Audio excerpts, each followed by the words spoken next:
Hey guys, what is up? It is me, Pagey, here once again with another video on the Flash film. So we're in that final stretch for the Flash film, with it being less than 3 weeks now. Crazy to think, until the film that no one ever thought would be seen ever. And it was just going to be this thing, just kept floating around. Is it going to happen? Is it not going to happen? What's going on? But it's finally going to be released to the public in, less than 3 weeks from now. Now, there have been a decent amount of fan screenings that have been happening around the United States, which have helped with buzz for the film, but has also let out a bunch of spoilers, unfortunately. So if you are lucky to have not been spoiled of, what's in the film from the version of the film that's being shown at the moment, which, to stress, is a director's cut of the film, but is like 95% probably what's going to be in the final version. But you haven't been spoiled by at least the spoilery stuff yet, consider yourself lucky, and let's hope that continues for the next, just under 3 weeks if you are going to see the movie on opening day. Now, the one thing that has been stressed, which I just brought up, that, it's both at the version that I was lucky enough to see about 2 weeks ago, roughly from this point, as well as those recent fan screenings over the past week, is that it is an unfinished director's cut of the film.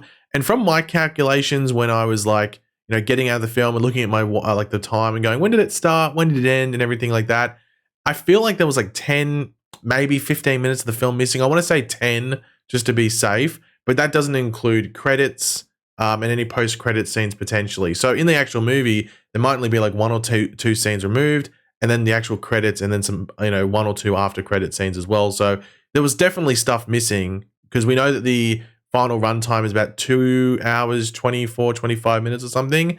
And from when I was looking at my phone and stuff, it felt like I was only in there for about, rough estimation from when the actual movie started, for about 2 hours and 10 minutes, roughly, something like that. So if you include the credits, there's maybe I want to say 5, maybe up to 7 minutes if you include the post-credit scenes as well. So they could be extensive post-credit scenes, which go on for a minute or so each. But yeah, to wait and see what was kept in the film and what wasn't seen at that point and saved for the official release in the middle of June, or just under 3 weeks from now. But the good thing is that from what I was able to see, I very much enjoyed, and I think most people will as well. It just depends how much you enjoy, but I'm very, very surprised if someone went in and went, I hated this movie, because it's a crowd pleaser. It's a crowd pleaser. But it wasn't just fans coming out of those fan screenings that were, potentially spoiling certain moments in the film, but it was actually the director himself, Andy Muschietti. Very surprisingly, he decided to go, YOLO mode, I guess, and spoil a surprise cameo himself. So yeah, just a heads up, we will be discussing what he says, which does spoil this specific cameo. So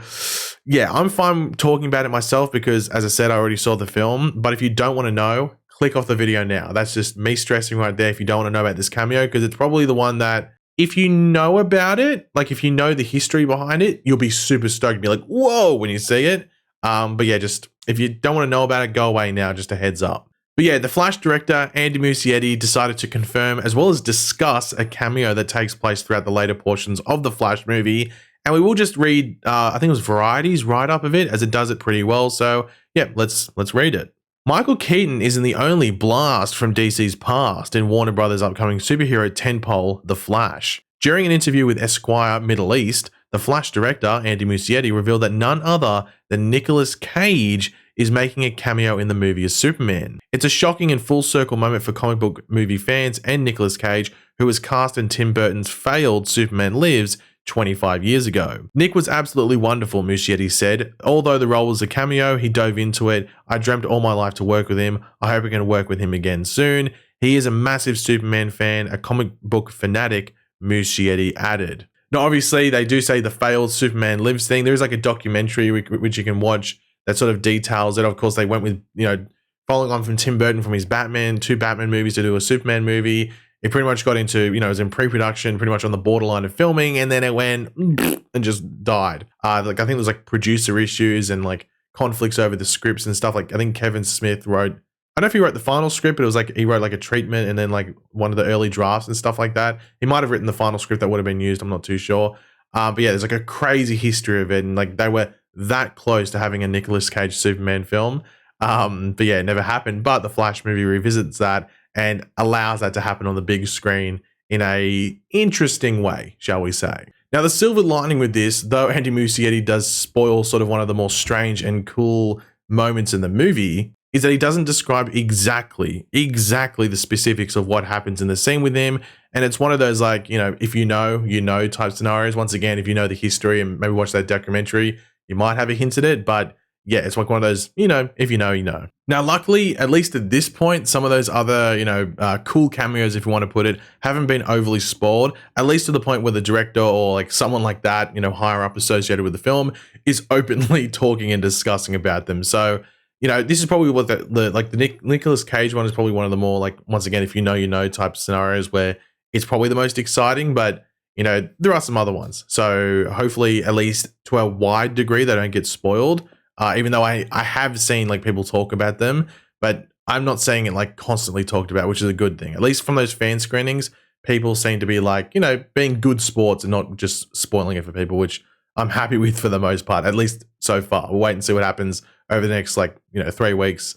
If there's any more like early screenings and stuff and people decide to be arseholes and spoil it. But for the later parts of this video, I actually wanted to discuss potential end credit scenes. We'll bring them up before, and I want to discuss what they potentially could be, which in themselves could contain other cameos from the DC universe, whether that's past, present, or maybe even the future. So we're just going to be discussing these. I've gotten 4 of like the top theories in regards to end credits that people have. So we'll discuss each of them and what's the likelihood of them. But let me know in the comment section down below which one of these you think stands the coolest and you want to see the most, and maybe even any theories or predictions as to how you think they could play out specifically in the actual end credit scene. So yeah, let me know down there in the comments if you have any ideas around them. But the first one is pretty simple. Another Batman. This has been one that's been rumored for, I'd say, a good amount of months, and it seems to be the top one that people see happening, is that another Batman from DC's past, probably not the future, but DC's past, shows up. Now, there's only a handful you can choose. There's, you know, Christian Bale. I mean, you're probably not going to get Val Kilmer, because of his health issues.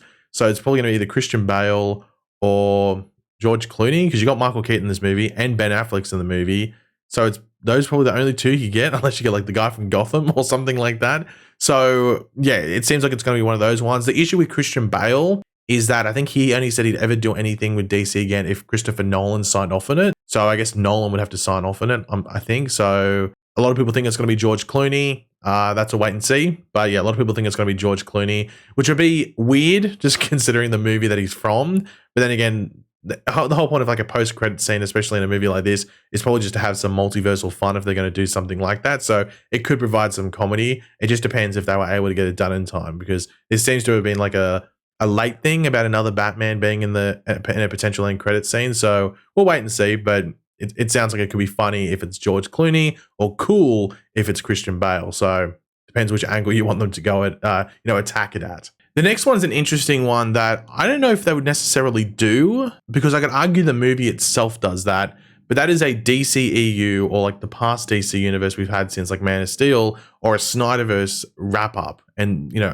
a scene like focusing in on that. And this in turn could be maybe like acknowledging a new post Flashpoint timeline, because you know, Flashpoint, you're meant to get back to a similar world, but there's a tiny bit of changes there. So maybe the post credit scene could acknowledge that. And this sounds pretty plausible to me. This sounds like something that could happen. It just depends like what you do there. Is it Barry watching TV and something else happens there? Is it, I don't know, something along those lines? Like, I'm not too sure exactly how they would handle that if they did something along those lines in regards to like a post Flashpoint timeline of something that feels similar to where we were at the beginning of this movie, but different at the same time. I mean, I don't even know what you could do. I'm trying to think off the top of my head what you could do. Maybe like a different character that's familiar. Like I know there's a big theory that like Supergirl could maybe be there. So instead of like Superman stopping something, like all of a sudden she's there. And of course in pre-Flashpoint, she's not there. She's something from the Flashpoint timeline that's new and sort of fills in that Superman gap. So maybe that happens there. Maybe that could be something, but once again, that's a wait and see. They could probably go a couple of different angles, but it maybe depends what they would want to be in the post-Flashpoint timeline.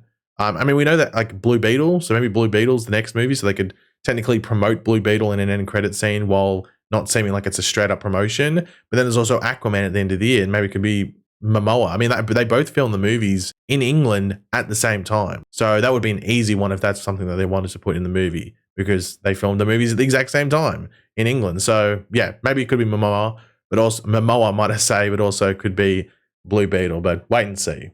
Another one is setting up James Gunn's DC universe. Now, to me, this seems like a stretch, and my main reason for this is because there's 2 more movies, Blue Beetle and Aquaman. Though it's sort of been suggested that Blue Beetle could easily fit into James Gunn's DC universe if it's successful, because I think it's meant to have like loose references, like it mentions characters, but it doesn't necessarily have them showing up in the film. So they could easily slot Blue Beetle into James Gunn's new DC universe if they want to. And that could probably go for the same with other, even like Aquaman if they really wanted to, but who knows if they're going to keep Jason Momoa in that role. It doesn't seem like they are, but who knows. But maybe they could have like, the issue is that he hasn't, by the time like unless they film like a cameo or an end credit scene from this point in like the next couple of weeks until the movie comes out, which has happened before in other movies, whether it's DC or Marvel, that they do film those, post-credit scenes late.